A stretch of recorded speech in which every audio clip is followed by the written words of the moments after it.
Hi குட்டீஸ், welcome to Kavya ஸ்டேல். துளசி மாடம் கதை கேட்கலாமா? கமலி நாயுடு தன்னிடம் அளித்த பைனாகுலரை வாங்கி பார்த்தாள். 10-20 பெரிய யானைகள், 2-3 குட்டி யானைகள் பைனாகுலரில் மிக அருகில் நிற்பது போல் தெரிந்தன. அதிக நேரம் ஓர் ஆச்சரியத்தோடு அதை பார்த்து கொண்டிருந்தாள் கமலி. அவளை தவிர மற்றவர்கள் அங்கே பலமுறை வந்திருந்த காரணத்தாலும் அடிக்கடி யானை கூட்டத்தை பார்த்திருப்பதாலும் அதில் அதிக ஆச்சரியம் காண்பிக்கவில்லை. யானைகளை பற்றி கமலி பல கேள்விகளை கேட்டாள். எல்லா கேள்விகளுக்கும் வேணுமாமாவும் சாரங்கப்பாணி நாயுடுவும் மாற்றி மாற்றி பதில் சொல்லி கொண்டிருந்தார்கள். எலிஃபண்ட் வேலியிலிருந்து திரும்பும் போது கமலி நாயுடுவிடம் சாண்டல்வுட் மரம் ஒன்றை பார்க்க வேண்டும் என்றாள். சிறிது தொலைவு சென்றதும் ஓரிடத்தில் ஜீப்பை நிறுத்தி நன்றாக முற்றிய சந்தன மரம் ஒன்றை கமலிக்கு காட்டினார் நாயுடு. இடுப்பு உயரத்தில் அந்த மரத்தின் முற்றிய கிளை ஒன்று பிரிந்த இடத்தில் யாரோ காட்டு இலாகா ஆட்கள் அறிவாளால் ஒரு சிறு வெட்டு வெட்டி விட்டு போயிருந்தார்கள். நாயுடு அந்த வெட்டு வாயில் மூக்கை வைத்து மோந்து பார்த்துவிட்டு, அப்பாடி, வாசனை ஆளை தூக்கி அடிக்குது என்று கூறிவிட்டு கமலியையும் அதை மோர்ந்து பார்க்கும்படி வேண்டினார். கமலி தலையை குனிந்து அந்த வாசனையை நுகர்ந்தாள். வைரம் பாய்ந்த அந்த சந்தன மரத்தில் வாசனை கமகமத்தது. 2-3 நாட்களில் அதே வாசனையுள்ள சந்தன கட்டை ஒன்றை கீழே கொடுத்து அனுப்புவதாக அவளிடம் நாயுடு கூறினார். அங்கிருந்து நேரே எஸ்டேட் பங்களாவுக்கு திரும்பினார்கள் அவர்கள். ஜீப்பில் ரவியும் கமலியும் பின் சீட்டில் அருகருகே அமர்ந்திருந்தார்கள். ரவி உற்சாகமாக இருந்தான். மலைக்காற்றின் சுகமான குளிர்ச்சியையும் அருவியில் நீராடிய மதமதப்பும் அவனுடைய உற்சாகத்தை பல மடங்காக்கியிருந்தன. அவன் கமலியின் காதருகே மெதுவாக கேட்டான், கமலி, என்னை பொறுத்தவரை நீயே ஒரு சந்தன விருட்சம். உன் உடம்பில் இல்லாத வாசனையா அந்த சந்தன மரத்தில் இருக்கிறது? நான் அனாவசியமாக ஜீப்பிலிருந்து ஏன் கீழே இறங்கவில்லை தெரியுமா? இளமையும் வாசனையும் கமகமக்கும் ஒரு சந்தன விருட்சம் இங்கே என் அருகிலேயே இருப்பது தான் காரணம். என்ன, நான் சொல்வது உண்மைத்தானே? கமலி அவனை ஏறிட்டு நிமிர்ந்து பார்த்து கனிவோடு புன்முறுவல் பூத்தாள். பங்களாவுக்கு திரும்பும் போது சாரலும் மேகமூட்டமாக வானவில் வேறு போட்டிருந்தது. மலை சிகரங்களின் பின்னணியில் வானவில் மிக மிக அழகாயிருந்தது. மலைகளும் சாரலும் பசுமை நறுமணமும் வானவில்லும் அருவி நீராடலும் அவர்களை சிறு குழந்தையின் உற்சாகத்தை கொள்ளச் செய்திருந்தன.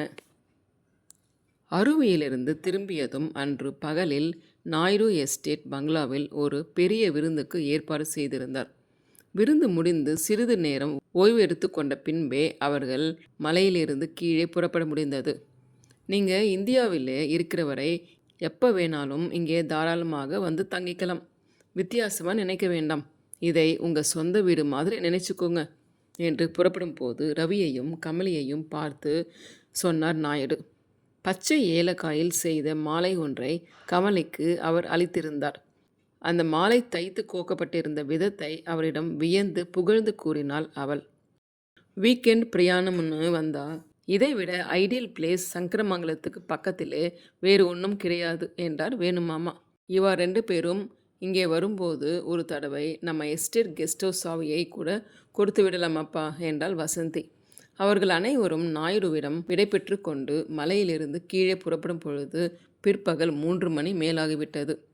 ரவியும் கமலியும் சங்கரமங்கலம் திரும்பிவிட்டு வாசலில் காரிலிருந்து இறங்கும் போது பிற்பகல் 4:30 மணி. வருகிற வழியில் முதலிலேயே வேணுமாமாவும் வசந்தியும் தங்கள் வீட்டில் இறங்கி கொண்டார்கள். வீட்டு வாசலில் ஷர்மா இறைமுடிமணியோடு பேசி கொண்டிருந்தார். ரவியை உற்சாகமாக வரவேற்றார் இறைமுடிமணி. கமலியை அவருக்கு அறிமுகம் செய்து வைத்தான் ரவி. இறைமுடிமணி என்ற பெயரை திருப்பி உச்சரித்து சொல்லி பார்க்க முயன்றாள் கமலி. அந்த பெயரை பற்றி விசாரித்தாள். அது தெய்வசிகாமணி என்ற பெயரின் தமிழ் மொழிபெயர்ப்பு என்பதை ரவி விளக்கினான். மறைமலை அடிகள் பரிதிமார் கலைஞர் போலத்தான் இந்த பெயரும் என்று கமலி ரவியிடம் பதிலுக்கு வினவிய போது, அடடே, தமிழில் கூட நல்லா பேசுகிறாங்களே, உட்காருங்க தம்பி, அவங்களே உட்கார சொல்லுங்க என்றார் இறைமுடிமணி. அவர் வேண்டிக் கொண்ட உடனே ரவி எதிர்த்திண்ணையில் உட்கார்ந்தான். கமலி உட்காரவில்லை. விஸ்வேஸ்வர சர்மா அங்கே இருப்பதை பார்த்து அவர் எதிரே அவள் உட்கார தயங்கினார் போலப்பட்டது. ஷர்மாவும் அந்த தயக்கத்தை கவனித்தார். நீங்கள் பேசிண்டிருங்கோ, நான் போய் மடத்து கிளார்க்கை கூட்டிண்டு வந்துடுறேன் என்று சொல்லிவிட்டு எழுந்திருந்து போனார் ஷர்மா. அவர் சென்ற பின் எஞ்சிய மூவருக்கும் பலவற்றை தயங்காமல் பேசிக்கொள்வதற்கு உரிய சுதந்திரம் கிடைத்த மாதிரி இருந்தது. ஷர்மா சென்ற சிறிது நேரத்திற்கெல்லாம் கமலி ரவிக்கு அருகே மெல்ல ஒதுங்கி அமர்ந்து கொண்டாள். தமிழ் மட்டும் சொல்லி கொடுத்ததோடு நிறுத்திவிடாமல் அவங்களுக்கு நம்ம பண்பாடுகளையும் பழக்கப்படுத்தியிருக்கீங்க தம்பி, எனக்கு ரொம்ப மகிழ்ச்சி என்றார் இறைமுடிமணி. அவருடைய கணீர் என்ற குரல் தனிப்பட்ட உரையாடலிலும் உணர்ச்சி மயமாகிவிடும் போது மேடை பிரசங்கம் போல பாய்ந்து பாய்ந்து பேசும் அவரது பேச்சு எல்லாவற்றையும் கவனித்த கமலி அவரை பற்றி நிறைய அறிந்து கொள்ள ஆவல் காண்பித்தாள். ரவி அவளுக்கு விவரித்து சொன்னான். அவன் கூறியதை இறைமுடிமணி பணிவோடு மறுத்தார். தம்பி, என் மேலே இருக்கிற பிரியத்தில் ரொம்ப மிகைப்படுத்தி சொல்லுது. இந்த ஊரில் நான் ஒரு சாதாரண விறகு கடைக்காரன், அறிவு இயக்கத்தை சேர்ந்த ஊழியன். உங்கள் இயக்கத்தை பற்றி சுருக்கமாக சொல்ல முடியுமா? ரொம்ப நாள் உபயோகத்தில் இல்லாமல் மூலையில் கிடக்கிற செப்பு பாத்திரத்தில் அது செப்புங்கிறதே மறைஞ்சு போகிற மாதிரி பாசமும் களிம்பும் ஏறி படர்ந்து விடுற போல இந்த நாட்டிலே அறிவும் உண்மையுமே மறையிற அளவுக்கு சாதி சமய சடங்குகளும் சம்பிரதாயங்களும் மூட நம்பிக்கைகளும் பெருகி போச்சு. அறிவையும் உண்மையுமே மூடி மறைக்கிற சடங்குகளை தகர்க்கணுங்கிறது எங்கள் கொள்கை. பாசமும் களிம்பும் பிடிச்சு பாசி படிஞ்சு போன பாத்திரத்தை புளி போட்டு துலக்கி அதன் அசல் நிறத்தையும் பிரகாசத்தையும் காமிக்கிற மாதிரின்னு வச்சுக்கோங்களேன். சுயமரியாதை இயக்கம் ஆரம்பித்ததே இதுக்காகத்தான். சடங்குகளை விட உண்மையும் அறிவும் உயர்ந்தவை. சுயமரியாதை என்றால் அதாவது எந்த நிலையிலும் பிறரால் அவமரியாதைப்படாமல் நம்மை காத்து கொள்வதும் நாம் பிறரை அவமரியாதைப்படுத்தாமல் வாழ்வதும் தான் சுயமரியாதை. உங்கள் விளக்கம் அழகாக இருந்தது என்று அவரை பாராட்டினாள் கமலி. ஆமாம், அப்பா எதுக்காக மடத்து கிளார்க்கை கூட்டிட்டு வரப்போகிறார் என்று அதுவரை அவர்களுடைய அந்த உரையாடலில் கலந்து கொள்ளாமல் கவனித்து கொண்டிருந்த ரவி இறைமுடிமணியிடம் கேட்டான். வடக்கு தெருவில் உள்ள மடத்துக்கு சொந்தமான காலிமனையில்தான் ஒரு பலசரக்கு கடை வைத்து கொள்வதற்காக ஒப்பந்த பத்திரம் எழுதி கொள்ள வந்திருக்கும் விவரத்தை இறைமுடிமணி ரவியிடம் தெரிவித்தார். அப்போது கமலி திண்ணையில் உட்கார்ந்திருப்பதை பார்க்க ஆவலோடு எதிர்வரிசை வீடுகளிலிருந்தும் பக்கத்து வீடுகளிலிருந்தும் முகங்கள் நீண்டு மறைவதை ரவியும் இறைமுடிமணியும் கவனித்தனர். தங்கள் வீடுகளுக்கு யார் வருகிறார்கள், என்ன நடந்து கொண்டிருக்கிறது என்பதை கவனிப்பதை விட அடுத்த வீடுகளில் யார் வருகிறார்கள், என்ன நடந்து கொண்டிருக்கிறது என்பதை கவனிப்பதில் இந்த கிராமத்து ஜனங்களுக்கு தான் எவ்வளவு அக்கறை. அது மட்டும் இல்லை சார், இங்கே இப்போது டாக் ஆஃப் த வில்லேஜ் நானும் கமலியும் தான். ஆமாம், பேசுவானுங்க, நல்லா பேசட்டும், அதனால் ஒன்றும் அசந்துடாதீங்க. மடத்து குமாஸ்தாவுடன் ஷர்மா வந்து சேர்ந்தார். ரவியும் கமலியும் இறைமுடிமணியிடம் கூறி விடை பெற்று கொண்டு மாடிக்கு சென்றார்கள். ஸ்டாம்ப் பேப்பர் நானே கொண்டு வந்திருக்கிறேன், எழுத வேண்டியதை எழுதிக்கலாம். கடையை என் மருமகன் தான் நடத்த போகிறானாலும் அக்ரிமெண்ட் என் பேருக்கே பண்ணிக்குவோம். 2 மாதம் அட்வான்ஸ் வேணும்னு ஸ்ரீ மடத்திலிருந்து உத்தரவு. கட்டிட வேலையோ டெம்பரரி ஷெட்டோ எதுவானாலும் இடத்தை லீஸுக்கு எடுத்துக்கிற பார்ட்டி தன் செலவிலேயே போட்டுக்கணும்னு நிபந்தனை. எனக்கு முழு சம்மதம். அட்வான்ஸ் பணம் இதோ கொண்டு வந்திருக்கிறேன். ஷர்மாவுக்கு பதில் சொல்லிவிட்டு பணத்தை எடுத்து எண்ணத் தொடங்கினார் இறைமுடிமணி. யாரோ படியேறுகிற செருப்பு சத்தம் கேட்டதும் ஒரே சமயத்தில் இறைமுடிமணி ஷர்மா 2 பேருமே நிமிர்ந்து பார்த்தார்கள். ஜவுளி வியாபாரி அஹ்மத் அலி படியேறி கை கூப்பிவிட்டு செருப்பை ஓரமாக கழற்றி கொண்டிருந்தார். ஷர்மா பதிலுக்கு கை கூப்பிவிட்டு, ஏது இவ்வளவு தூரம் என்று அஹ்மத் அலியை கேட்டார். அஹ்மத் அலி சிரித்து கொண்டே, உங்கள் தயவு தான் வேணும், இந்தாங்க என்று ஒரு கடிதத்தை எடுத்து ஷர்மாவிடம் நீட்டினார். சீமாவையர் சார் உங்களை பார்த்து இதை கொடுக்க சொன்னாருங்க. கடிதத்தை வாங்கி பிரித்து படிக்கலானார் ஷர்மா. கடிதத்தில் இருந்த விஷயங்களினால் ஏற்படும் உணர்ச்சியை முகமோ கண் பார்வையோ காட்டி கொடுத்து விடாமல் ஷர்மா சுபாவமாக இருக்க முயன்றார். லெட்டரை பார்த்துட்டேன்னு சீமாவையார்கிட்ட சொல்லுங்கோ, நானே அப்புறம் உங்களுக்கு விவரம் சொல்லி அனுப்புகிறேனே. பணம் ஒன்றும் பெருசு இல்லை, நீங்கள் பண்ணுற முடிவுக்கு அப்படியே கட்டுப்படுறேன் நான். அதான் சொல்லி அனுப்புனேனே. அப்போ சரி, வரட்டுங்களா? மறந்துடாம ஞாபகமாக சொல்லி அனுப்புங்க. இன்னைக்கே முடிவு பண்ணிக்கலாம். சொல்லி அனுப்புகிறேன்.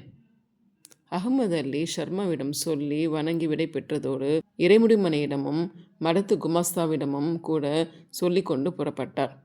சாய்பு என்ன காரியமாக வந்துட்டு போகிறாரு என்று இறைமுடிமனை உடனே கேட்டு விடுவாரோ என்பதாக எதிர்பார்த்த ஷர்மாவுக்கு அவர் அப்படி கேட்காதது வியப்பை அளித்தது. ஒப்பந்த பத்திரம் முடிந்து இறைமுடிமனையிடம் அட்வான்ஸ் வாங்கி இந்த மடத்து கணக்கில் பேங்கில் கட்டிடு என்று குமாஸ்தாவிடம் அதை கொடுத்து அவனை அனுப்பிய பின், இந்த தேசிகமணி, இதை கொஞ்சம் பறிச்சிட்டு கொடு என்று மடியில் இருந்த கடிதத்தை எடுத்து நீட்டினார் ஷர்மா. இறைமுடிமனை அவர் கொடுத்த கடிதத்தை படிக்கலானார். கடிதம் ஷர்மாவுக்கு உள்ளூர் மிராசுதாரர் சீமாவையரால் எழுதப்பட்டிருந்தது. வடக்கு தெருவில் உள்ள மடத்துக்கு சொந்தமான காலிமனையை அகமது அலி சாய்புவின் புதிய ஜவுளிக்கடை பிரான்ச் ஒன்றை திறக்க லீஸில் ஒரு 20 வருஷத்துக்கு விட சொல்லி சிபார்சு செய்திருக்கிறார் சீமாவையர். சாய்பு எவ்வளவு வேண்டுமானாலும் வாடகைக்காக தர தயாராக இருக்கிறார் என்றும் முன்பணமாகவும் ஒரு பெருந்தொகை மடத்துக்கு தருவதாக கட்டிடத்தை தம் செலவில் கட்டிக்கொள்ள அவரால் முடியும் என்றும் அவருக்கு அந்த இடத்தை விடுவதால் மடத்துக்கு பெரிய லாபம் என்றும் கடிதத்தில் எழுதியிருந்தது. படித்ததும் இறைமுடிமணி ஷர்மாவை நோக்கி பார்த்தார். நம்ம ஒப்பந்தம் கையெழுத்து ஆகிறதுக்கு முந்தையே இந்த கடிதத்தை சாய்பு கொண்டாந்து கொடுத்தும் நீ ஏன் பேசாமல் இருந்த? மனுஷனுக்கு வாக்கு நாணயம் வேண்டாமா? நீ தான் முதல்ல அந்த இடத்தை கேட்டே, உனக்கு வாக்கு கொடுத்தாச்சு. அப்புறமா இன்னொருத்தர் வந்து கூட கொஞ்சம் ரூபாய் தரேங்கிறாருன்னு நான் வார்த்தை மாறலாமா? உனக்கு விடுறேன்னு மடத்துக்கும் எழுதி கேட்டுண்டப்புறம் நான் யாருக்கு எதுக்கு பயப்பட வேண்டியதில்லை. எப்படியோ தகவல் தெரிஞ்சுக்கிட்டு நல்ல சமயத்தில் குறுக்கே வந்து நுழைஞ்சிருக்கிறாரு மனுஷன். சீமாவையாருக்கும் அகமது அலி சாயுபுக்கும் பணம் கொடுக்கல் வாங்கல் கூட உண்டும்பாங்க. எப்படியான என்ன தேசிகமணி, நான் ஏமாற மாட்டேன். தெருமுனையிலே இருக்கிற காலி இடத்துல பலசரக்கு கடை போட்டால் அகிரகாரத்து மனுஷாளுக்கும் மற்றவாளுக்கும் சௌகரியம். பலசரக்கு கடை அளவு ஜவுளி கடை அன்றாட தேவைக்கு பயன்படுறதா இருக்க போகிறதில்லை. ஏற்கனவே பஜாரில் 10-20 ஜவுளி கடை இருக்குது. அத்தனையிலுமே பெரிய கடை வந்துட்டு போனாரே பாய், அவரோடது தான். இவ்வளவு போராதுன்னு புதுசாக இன்னும் தெருமுனையிலே எதுக்கு ஒரு ஜவுளி கடை? சிங்கப்பூர் பணம் வெள்ளமாக வர்றது. ஊரில் முக்கால்வாசி வீடு நிலம் எல்லாவற்றையும் விலைக்கு வாங்கி போட்டாச்சு. இன்னும் ஆசை தீரலை. எதை லீஸுக்கு எடுக்கலாம், எங்கே கடை போடலாம்னு தேடிண்டே அலைகிறாங்க. நிஜமாகவே கடை போடணுங்கிறத விட போட்டிக்கு நின்று எனக்கு அந்த இடம் கிடைக்க விடாமல் பண்ணிடணும்னு வந்த மாதிரி தோணுதில்லை. விஷயம் முன்கூட்டியே அவங்களுக்கு எப்படி தெரிஞ்சிச்சுன்னு தான் எனக்கு புரிய மாட்டேங்குது. எனக்கு இப்போ புறப்பட்டு போனானே மடத்து குமாஸ்தா, இவன் மேலேயே சந்தேகம் உண்டு. இவன் சீமாவையாருக்கு ரொம்ப வேணுங்கப்பட்டவன் தேசிகமணி. இருக்கும், யாரோ சொல்லி தகவல் தெரிஞ்சு தான் சீமாவையார் சாயிபை இங்கே ஏவி விட்டு லெட்டர் கொடுத்து அனுப்பியிருக்காரு. நம்மை போல கூட்டாளிகளுக்கு ஒவ்வொரு செலவுக்கும் ரூபாயாய் பணத்தை கஷ்டப்பட்டு தேட வேண்டியிருக்கு. அகமது அலி பாயை போல 4 திசையிலிருந்தும் பணம் லட்சமாக குவியறவாளுக்கு அளவு மீறி அப்படி குவியிற பணத்துக்கு எதை செலவு செய்யலாம், எந்த இடத்தை விலைக்கு வாங்கலாம், எதை அதிக வாடகைக்கு பிடிக்கலாம்னு தேடி அலைய வேண்டியிருக்குது. பணம் வெறும் சந்தோஷத்தை தான் கொடுக்கும். ஒழுக்கமும் யோகியதையும் தான் மன நிம்மதியை கொடுக்கும் தேசிகாமணி. பணம் இருந்தும் ஒழுக்கமும் யோகியதையும் இல்லாத காரணத்தாலே எத்தனை பேர் தூக்கம் இல்லாமல் தவிக்கிறான் தெரியுமா உனக்கு? அதெல்லாம் தெரிய வேண்டாமப்பா நமக்கு. அயோக்கியனாய் இருந்து லாபம் சம்பாதிக்கிறதை விட யோக்கியனாய் இருந்தே நாம் நஷ்டப்படலாம். நமக்கு அது போதும் என்ற இறைமணிக்கு அகமத் அலிபாயும் சீமாவையரும் விஷயத்தை இத்துடன் விட்டுவிட மாட்டார்கள் என்பது தெரிந்துதான் இருந்தது. ஷர்மாவும் அதை உணர்ந்திருந்தார். ஓகே குட்டீஸ், இந்த கதை பிடிச்சிருக்குன்னு நினைக்கிறேன். பிடிச்சிருந்தா லைக் பண்ணுங்கள், ஷேர் பண்ணுங்கள், சப்ஸ்கிரைப் பண்ணுங்கள், கமெண்ட் பண்ணுங்கள்.